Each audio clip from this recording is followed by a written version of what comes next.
Okay, folks, it's your buddy Mike Messier as advertised. Um, Spontaneous fun here on subscribe to Mike Messier YouTube channel. Now, today I have a rough idea of what I'm doing. I have some things to accomplish.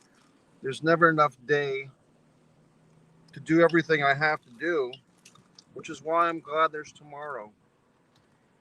Speaking of tomorrow, actually, that's the Annie theme song. Tomorrow, I'll see you tomorrow.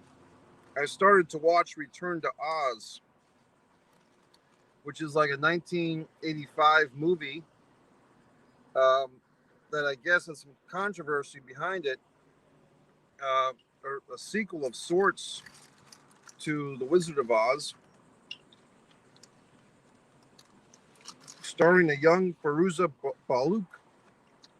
If you remember her from the 90s, American History X, The Craft. And it was just through YouTube that I discovered this Return to Oz movie. Some guy made a whole video about how horrible it is. And I started to watch his video, but I got pretty intrigued by how horrible this Return to Oz movie is. And I said, well, I want to experience this for myself.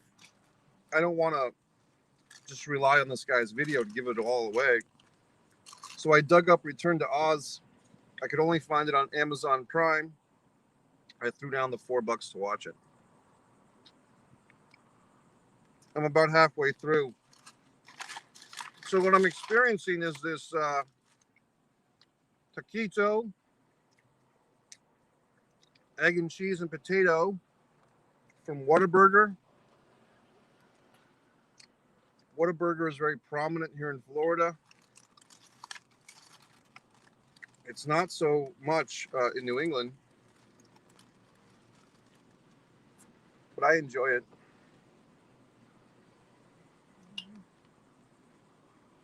The other interesting thing about Whataburger is that 11 o'clock a.m. is the cutoff for breakfast.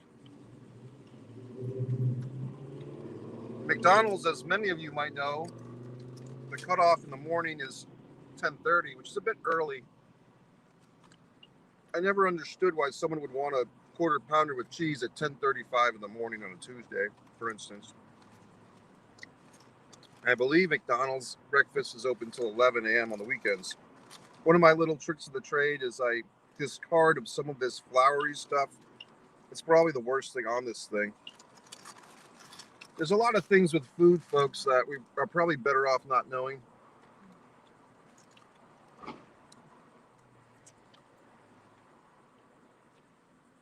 Now, I've had a day or two.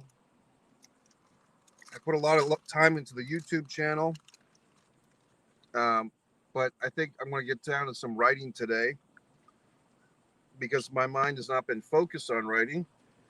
And it's been a bit scattered. The thing with doing this YouTube stuff is sometimes it changes your mind, meaning that your approach to things gets very YouTube oriented and things take longer than you would think.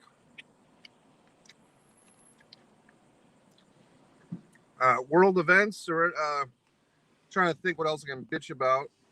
I did go see The Protege again last night. The film, I guess I recommend it.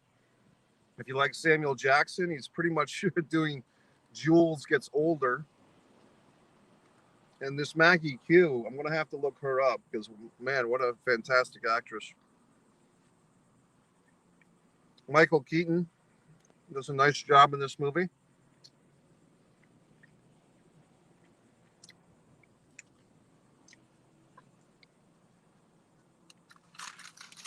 So it's Wednesday, and you know what that means. It's the middle part of the week. There is wrestling on tonight.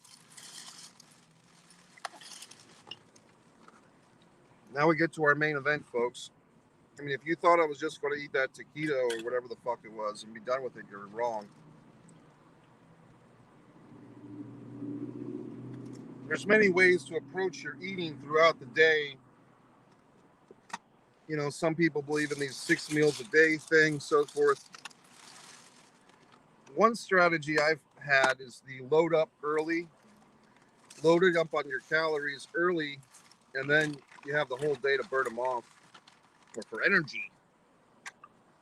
Other folks, I think even Mike Tyson at one time advocated for the uh, starve yourself all day and then eat a big meal at night. So it really depends on who you are.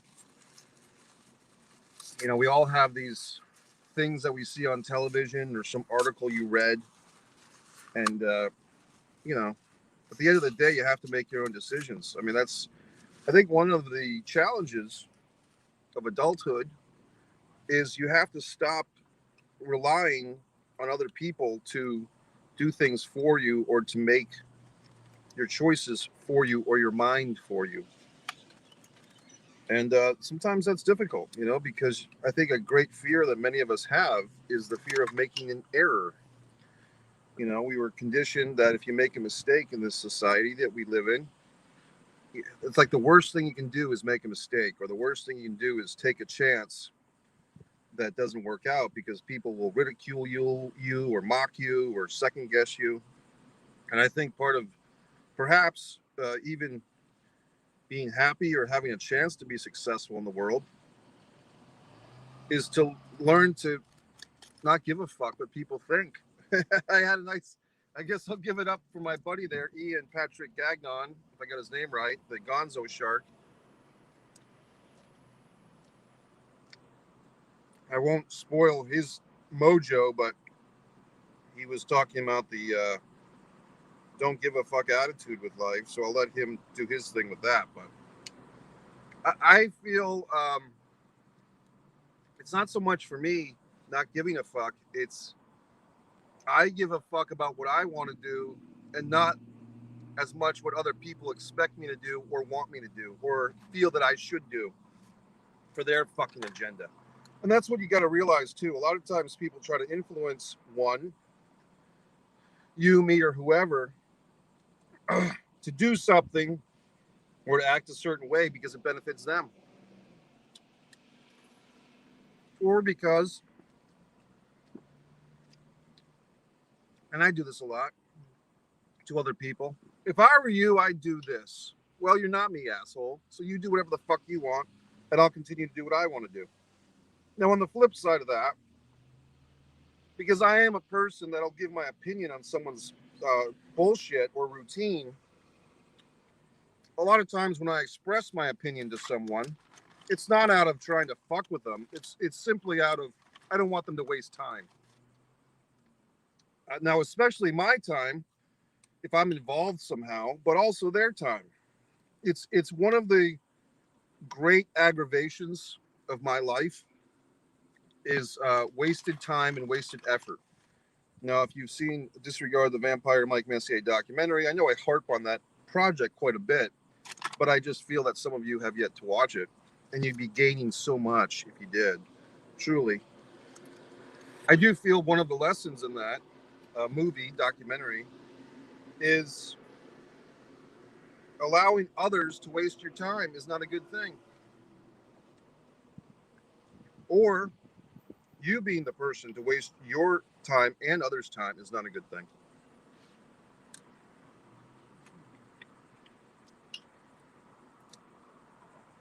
The lesson from that movie, in a lot of ways, is my insistence that something come from it. Because as you'll see in the doc, and I don't need to give the whole thing away, but there were several crisis points, choke points, as Paul Heyman has used the term. Choke points being a situation or a moment where everything could be lost. And in that documentary, Disregard the Vampire Mike Messier documentary that you can watch for free right here on Subscribe to Mike Messier YouTube channel, you can see all these choke points, all these moments of frustration that could have ruined everything. But there was one person, or there was more than one. I shouldn't say one. There was a few people involved who did not allow this thing to die. Several, actually. But there was a lot of discussion or passive aggressive ways that people wanted to push their agenda on this thing. But at the end of the day, I was the goddamn director, and I had to choose which way it was going. And so everyone had an opportunity, an invite to speak their mind. Some chose that opportunity and some didn't. Now you might be saying, well, gee whiz, Mike, this was quite a long time ago. Where does the project stand now? I'm glad you asked. A distance from Avalon, When the Dying and the Dead Reunite, the novel version is available on Amazon. I had a copy of it in here somewhere, but I've had so many people just buy it from me directly in person that I might be running out of copies, but you can get plenty of copies on Amazon. Working on the sequel.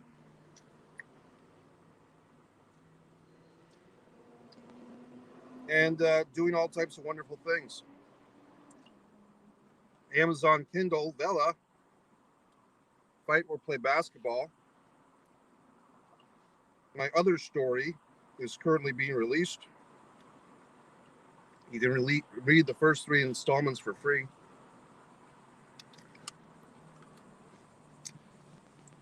We've got a whole week ahead of us.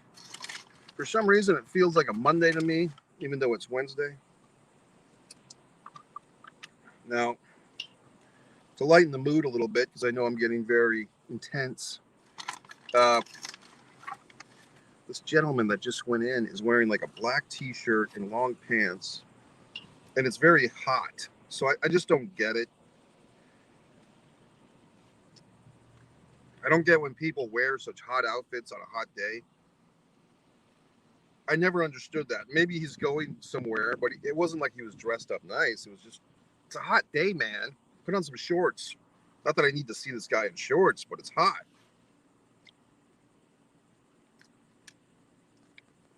Like I said, I do know that for me, one of my characteristics is if people are going to tell me what they're up to or what they're doing, my natural reaction is to tell them how to do it better. And maybe that's a pain in the ass characteristic of myself. But like I said, my motivation is simply because I hate seeing time and effort being wasted. And a lot of times people tell me these stories of what they're doing or what they're up to or what their big fucking idea is at the moment. I'm just kind of thinking that the only reason they're telling me is because they want my fucking advice or counsel how to do it better. Maybe they don't. I don't fucking know, but I should just charge people by the goddamn minute for every time they have a question or problem.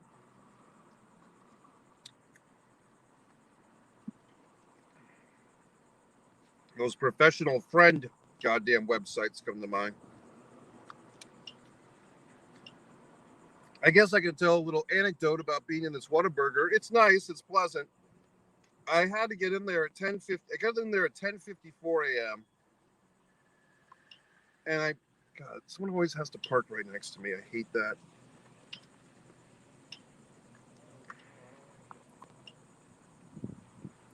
I don't like those guys. The first thing the guy says, one guy comes out looking like a skinny Jonah Hill. The other guy, his first announcement to the world is, I really just gotta go pee. Well, congratulations. Why do you have to tell your friend that? Is he gonna hold and you aim, asshole? I never understood people's need to tell their bathroom situations to their friends. Why? No one needs to hear that. Human beings are just weird and usually fail to live up to the expectations. Okay, here it is. Time management. This is not a gross story. It's just a story. It's not going to upset you if you're eating. It shouldn't. Maybe it will. Basically, I get into this goddamn Whataburger, and my first instinct is I'm going to use the restroom for just a quick little thing, just to get something over with. You know, wash up, do what I have to do, and go order. But I come in and it's 10:54. There's one asshole in line in front of me, But he seems to be settling up. And I just had an instinct, like, I better fucking order first before I use the facilities. I just had that instinct. You know, I gotta, just let me get my order in. So I go up, I get my fucking order in. I beat the clock. I beat 11. I know that some places are cool, like, oh, it's 11:02. Go ahead and order. But a lot of places are assholes, and they won't allow that. So I get in there, I get my order in, I get my shot in, and then I turn around and I want to go to use the men's room, and there's a big sign on the fucking door of the men's room. Please, for social distancing purposes and to, you know, be safe, only one person at a time. I'm like, okay, well, now I got to figure this out. How do I know if there's anyone in there? There wasn't like a sign, like one of those nice restaurants that have like a occupied open thing. It didn't have that. I guess you have to poke your head in and say, is anyone in here? So I fucking poke my head in. I hear some commotion going on in there. I'm like, okay, I'll tap out. I'll follow the rules, even though I'm fully fucking vaccinated. I'll be a nice guy and I'll get out of here. And I go back to the waiting on deck position for my food. And lo and behold, as I'm turning around to leave the men's room, I never have even gone in. Some other asshole just swaggers up and goes right in. And as soon as he goes in, the fuck that was in there comes out. So I'm saying, okay, assholes, I guess I just got left out of the goddamn matrix here. You know what I mean? These fucks have a rigged environment, and I can't use the restroom because these fucks have just manipulated time and space. Now I'm going to wait, and I'm going to put the personal timer on. Like, okay, is this fuck who just took my spot going in for the long haul, or is this a short trip? Well, it was a short trip. So then I'm like, okay, you fuck. I'm not going to miss my opportunity.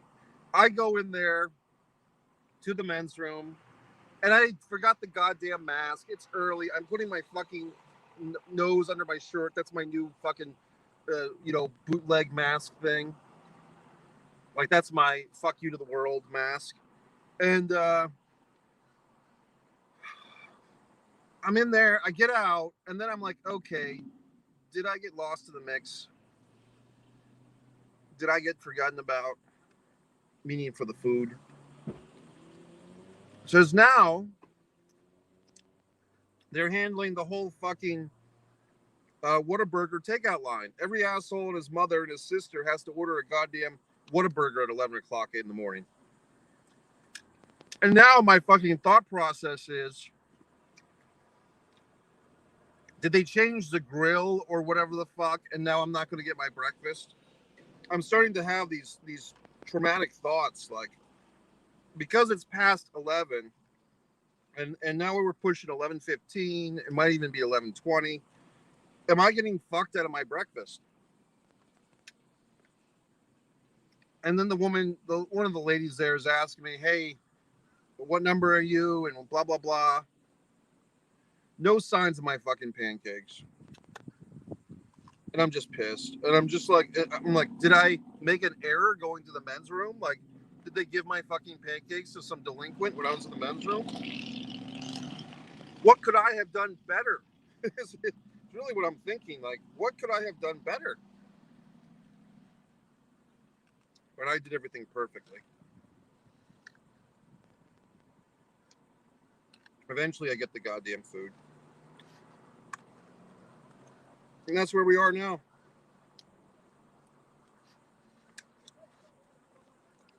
What were the lessons of this anecdote? I think for me, the initial lesson was my instinct was correct. If I wanted this fucking pancake breakfast, I could not waste time going into the goddamn men's room. I had to suffer physically and wait because I guess I forgot the keynote. There's a fucking wasp out there that's going to kill me. As soon as I got in line behind that one asshole in the Whataburger at 10:54, two other fucks got behind me, and then another fuck got behind them. And all these, we're all fucking white guys. And so, of course, the person asked me, hey, what can I get you guys?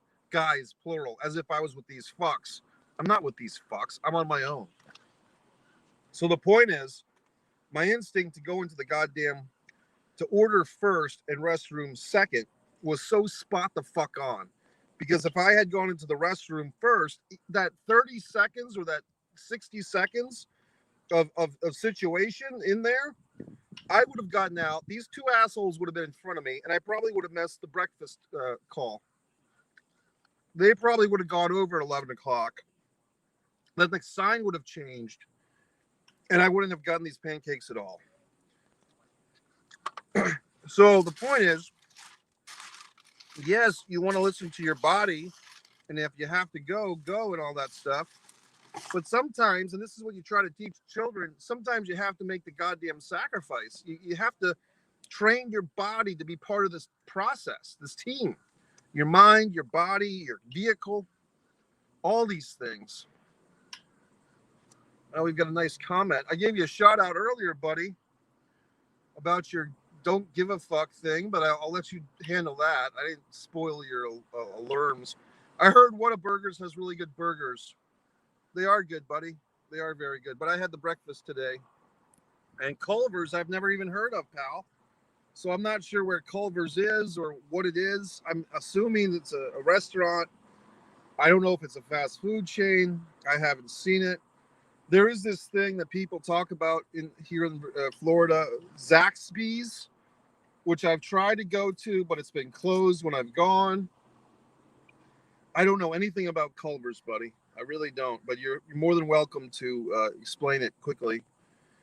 So Ian Patrick Gagnon recently and I did a nice wrestling review podcast. There was some minor audio issues, but still listenable. And Ian's been nice enough to share some of these things, retweeting, a lot of smiley face, laughing emojis. I am on Twitter, Mikey Messier on Twitter, or actually subscribe to Mike Messier YouTube channel on Twitter. We have a bunch on the west coast of Florida. Comes from Wisconsin. It's fucking delicious. Well, buddy, I'll have to check this out. I mean, I have not been to Sarasota. Apparently, I have cousins in Sarasota that I haven't seen in many years by choice.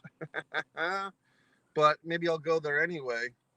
That's a funny anecdote. I mean, I remember when I first came to Florida, I had this big, long conversation with a relative who was giving me all the inside scoops on these other relatives that I had seen. And I was basically like, why are you telling me about their fucking business? Are you telling them about my fucking business? Because if we had anything in common, we would have talked by now. It's only been so many goddamn years. If they wanted to reach out to me, they could have. If I wanted to reach out to them, I could have. But nobody gives a fuck about each other, is the point. So why is this middle relative trying to be peacemaker, Jimmy Carter in the Middle East, 1978? I don't know. A lot of times you get into that situation where somebody feels the need. Like I don't know if this is a woman thing or whatever the thing, but they feel the need to bring together warring factions by just telling you everything about the other fucking party. And after listening to all her anecdotes about these cousins I hadn't seen in years, I wanted to see less of them. They seem like fucking assholes and losers. So, I mean, am I supposed to go solve these people's problems just because we have a trace of the same blood? My answer apparently is no, because I haven't seen them yet. So, once again, fuck them. I just think there's this thing that people feel, and you watch all these shows of, not to be too personal, but the people that are adopted, a friend of mine who's adopted told me her big story about that. Here we go. Someone parking next to me. But these people, hold on.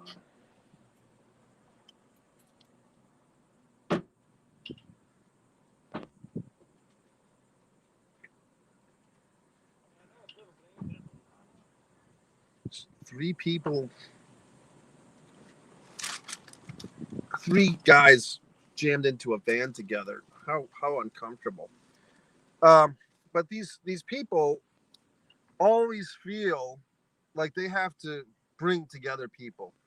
Oh, you don't know this person, or you haven't seen that person? Well, let me tell you what they're up to. Why should I give a fuck? Why don't you ask me about what I'm up to? I'm sure it's more interesting than these fucking cousins that nobody cares about. So there you have it, folks. That's my fucking story. Well, we had some nice recommendations from Ian Patrick Gagnon. The Culvers. Never said never heard of it. Zaxby's. Haven't been there, but I've seen it. And this Mike's Meals has come to a startling conclusion. I think we're going to end thing there. I hope everyone has a wonderful fucking day. It's only Wednesday. Like I said, it feels like a Monday. But go out, take on the world, do something productive with your goddamn life. Whatever it is, knock some of those things off the list. Well, anyway, have a nice day. Subscribe to Mike Messier YouTube channel. Blah, blah, blah.